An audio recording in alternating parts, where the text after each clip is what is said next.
E aí pessoal, tudo bem?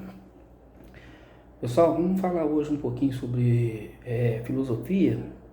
Eu sei um pouquinho, né? Mas assim, um pouquinho que eu sei eu posso compartilhar com vocês, que é um assunto interessante, né? Quem gosta principalmente quem gostou dos primeiros vídeos que eu postei, né? Vai gostar desse também, que é em relação à filosofia, em que ela se questiona, né? Faz um questionamento de até que ponto Deus é necessário para que a sociedade ela se desenvolva, né? Que a sociedade ela funcione, né? Até que ponto Deus é necessário nessa dinâmica, né? Nesse processo, esse processamento. Então, veja bem, aí se divide aí, vamos fazer uma divisão aí, não a filosofia, porque como em todo segmento, a filosofia, os filósofos se dividem, também tem filósofo ateu, tem filósofo não ateu, crente, né, criacionista. Então, vamos fazer o seguinte, eu vi isso num podcast, eu não vou colocar o crédito para mim, mas me perdoe o nome da pessoa, que eu não estou me recordando, mas que ele fez uma situação, ele colocou um cenário para ilustrar isso bem, para a pessoa poder entender. Ele colocou um cenário de uma sala de aula em que um aluno começa a perguntar certas coisas para o professor de teologia.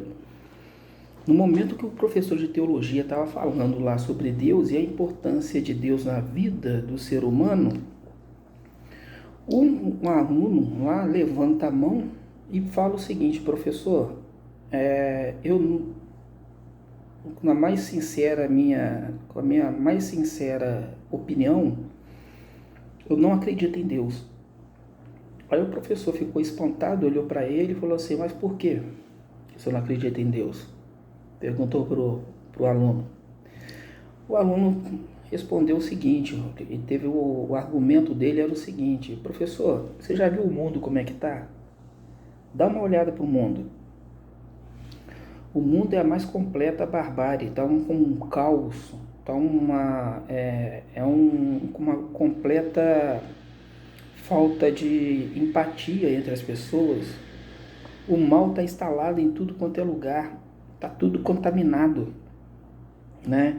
Eu acredito que se Deus existisse, jamais aconteceria isso.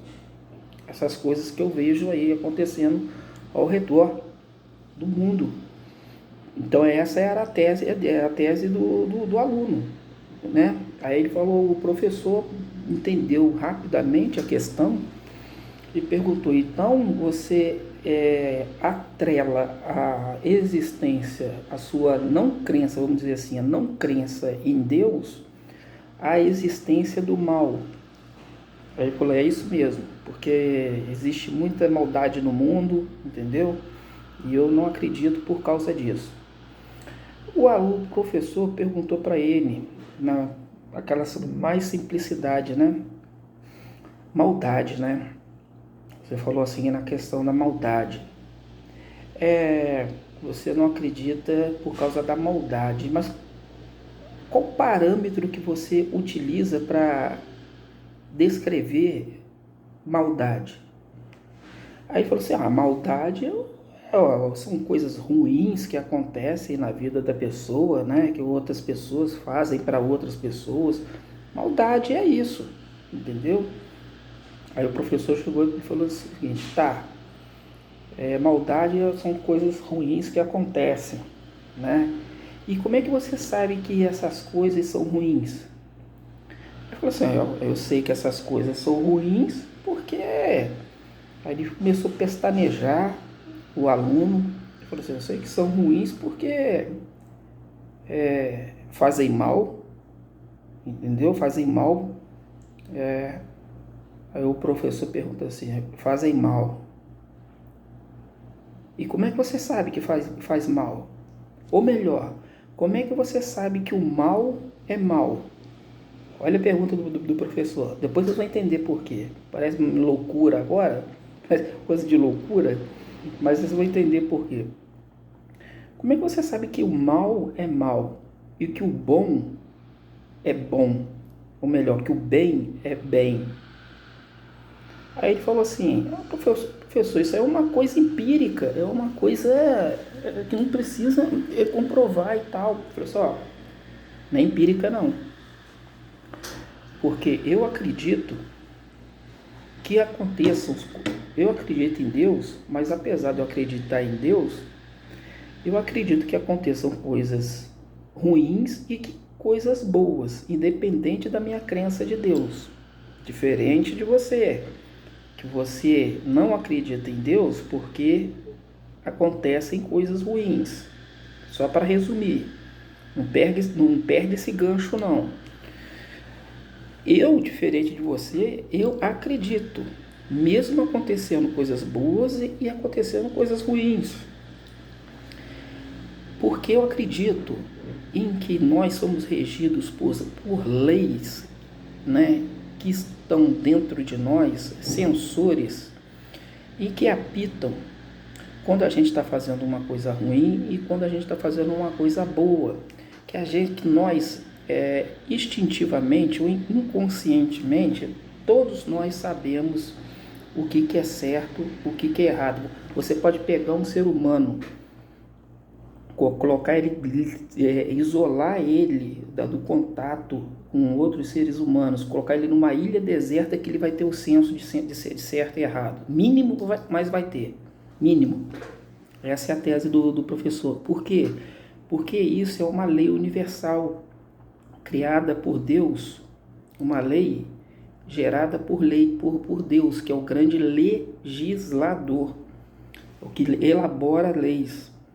Da mesma forma que a tartaruga, quando ela sai, eclode do ovo e procura o mar para sobreviver, para fugir dos predadores, aquilo ali foi programado por alguém. Quem é o programador? A gente pergunta, quem é o programador? Os ateus até hoje ficam perguntando, quem é o programador, né? Então, da mesma forma que a gente pensa num programador, a gente pensa num legislador que cria, ao invés de seres irracionais, né, agora voltando mais para os seres humanos, cria leis universais.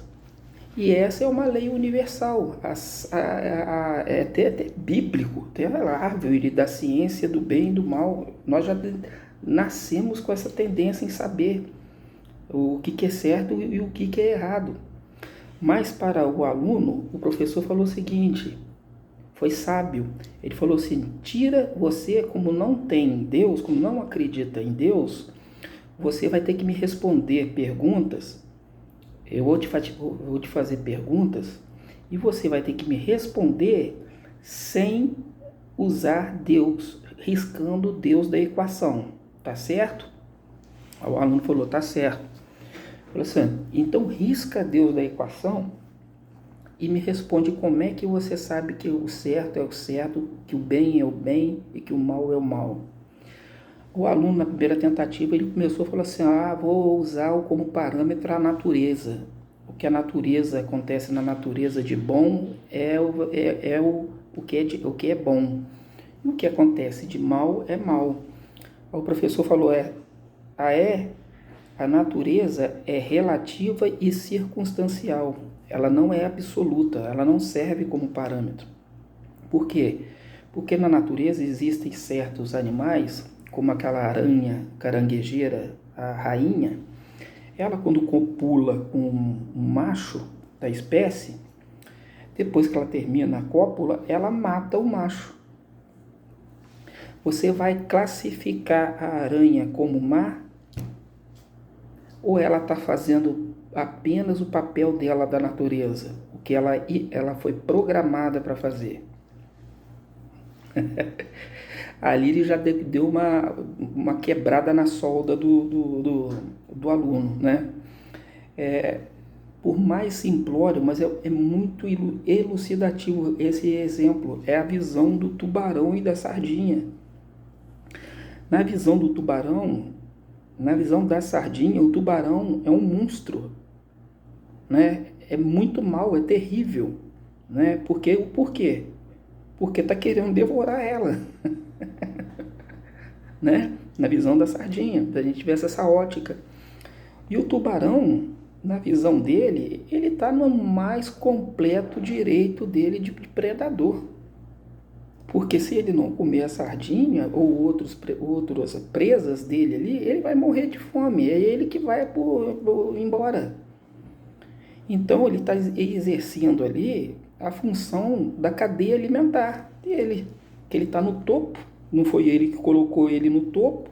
Então ele está exercendo a função dele. E come a sardinha sem o menor constrangimento, né? A gente vai classificar esse tubarão como mal? De forma alguma, gente. Então você pode ver que na natureza tudo é relativo. Não tem parâmetro objetivo e nem parâmetro, como se fala, uniforme, né? Parâmetro objetivo e parâmetro uniforme, absoluto, que eu quis dizer, né? Aí ele chegou e falou assim, essa não dá, me dá outro parâmetro. Falou o professor falando para o aluno, vamos riscar a natureza não dá, me dá outro parâmetro. Lembrando que não pode usar Deus como fonte de consulta. Na sua equação, Deus está riscado. Aí ele falou assim, então vamos para moral. A moral diferencia o que é bem, o que é mal, o que é certo, o que é errado. Vai para o professor falou, é circunstancial também e é relativo.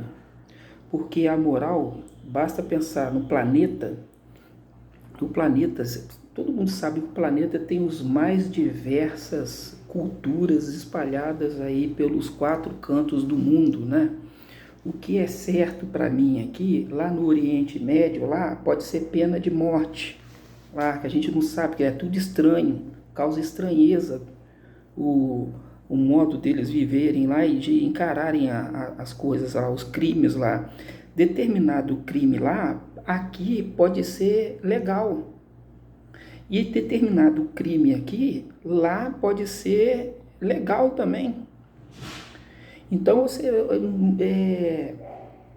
você vê que a moral ela tem uma variação de povo para povo. O japonês, até pouco tempo atrás, agora eu nem sei se isso é usado, mas o japonês era tão visceral essa coisa da honestidade, da integridade, né, da honra, e que se ele fosse pego roubando, pego numa corrupção, em qualquer coisa, ele preferia usar aquele ritual do harakiri, que era retirar, ele se suicidava, ele retirava a própria vida para não ter que passar pela vergonha da desonra, né? Então, você vai acusar aquele cara lá, aquele cara é bom ou aquele cara é mau? Existe uma dubiedade, porque se ele é bom, acho que ele é bom, ele é tão bom que ele tem tanta vergonha na cara que ele se matou. Você pode pensar assim, pô, mas ele é tão bom assim, se ele fosse tão bom, ele não roubava, ele não se corrompia. Então você vê que tem certas coisas ali que se misturam, se é certo, não se é bom, se é ruim, se é certo, se é errado, fica tudo meio nebuloso demais, entendeu? Então a moral humana também não serve como parâmetro, né? Por causa dessa vários tipos de povos e vários tipos de culturas que o nosso mundo tem, o nosso planeta tem. Não serve, né? Não serve como parâmetro. Aí o professor fala só, segunda riscou, já está acabando aí, vai pedir ajuda para os universitários? Vou te dar mais uma chance, dá mais um parâmetro aí sem colocar Deus na equação.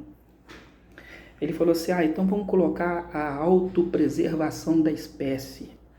Sabe por que, que as pessoas não não matam as outras, não roubam, não fazem isso daí? Sabe por quê? Porque é preservação da espécie. Porque a pessoa, por exemplo, você pode se deparar com uma pessoa menor que você, mais frágil, e ver um relógio dela valioso. Você vai lá, você não tem juízo valorativo nenhum. Já vamos deixar claro, gente, não existe Deus para julgar, né? Existe ali o que se está colocando aqui em mente é a preservação da espécie, né? Aí ele olha lá e vê um relógio, uma pessoa nanica, uma pessoa menor que ele. Ele vai lá e arranca o relógio. Arranca o relógio, né? Arrancou o relógio da pessoa, arrancou o relógio da pessoa e ficou com o relógio. Aí ele vai ficar com eterno medo de alguém mais forte do que ele tomar o relógio dele, ou melhor, matar ele para pegar o relógio. Olha que mentalidade, a gente volta para a mentalidade do Neandertal, né? Onde as coisas eram resolvidas na força, na brutalidade, entendeu? Essa é a pior de todas, então, essa é para botar assim uma pá de cal na questão, porque ninguém pensa, por exemplo, vou roubar uma lata de Nescau aqui, deixa eu ver, só um minutinho, vou roubar uma lata, só um minutinho, vou roubar uma lata aqui de Nescau, tá? E eu vou pensar aqui no sentido da preservação da espécie. Pensar aqui no sentido da preservação da espécie. Será que alguém vai me matar por causa dessa lata aqui, entendeu? Ou eu vou correr risco com essa lata aqui? Ninguém pensa assim, gente, em preservação da espécie. Então risca isso daí, risca. A tese da preservação da espécie para ninguém matar ninguém e ser estabelecido como código de conduta para a sociedade viver, né, harmônica, é a pior de todas. É essa tese aí da preservação da espécie. Não faço mal para o outro porque eu tenho medo do outro fazer mal para mim.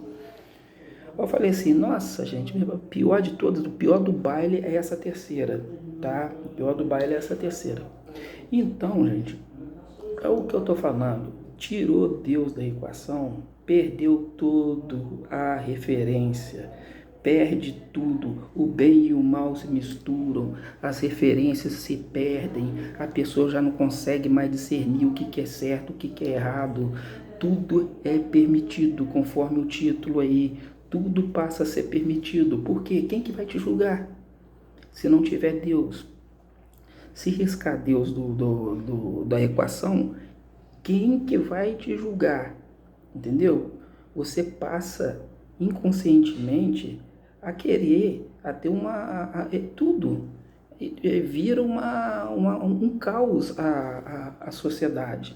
A sociedade precisa de parâmetros físicos e absolutos que só Deus pode preencher. Só Deus pode oferecer para a sociedade. Só Deus pode inserir por meios de instintos e por meios de sensibilidades, né? Tá certo, tá errado.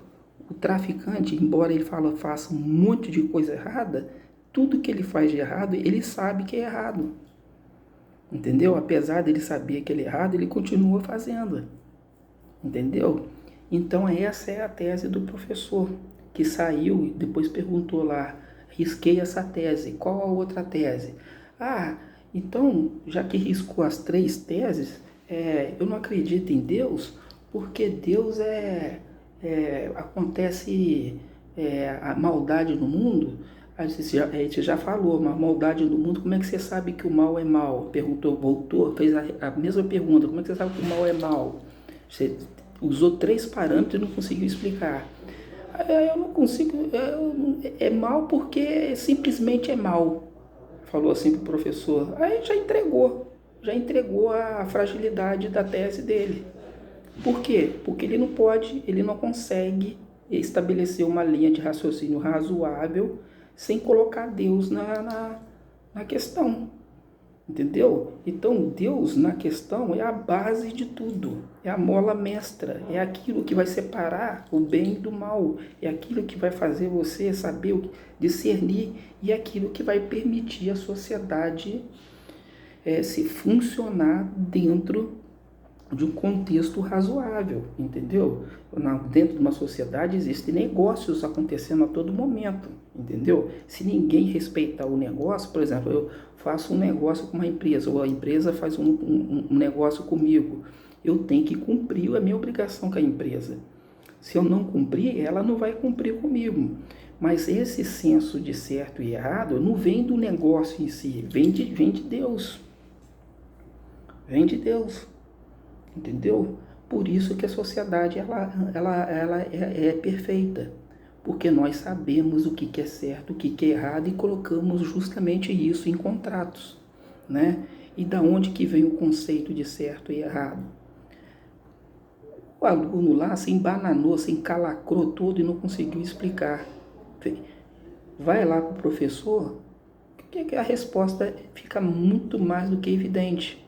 Vem do que? De diretrizes, né? De leis basilares, de leis universais, de ética, de boa educação e de compromisso, compromisso com as coisas, né?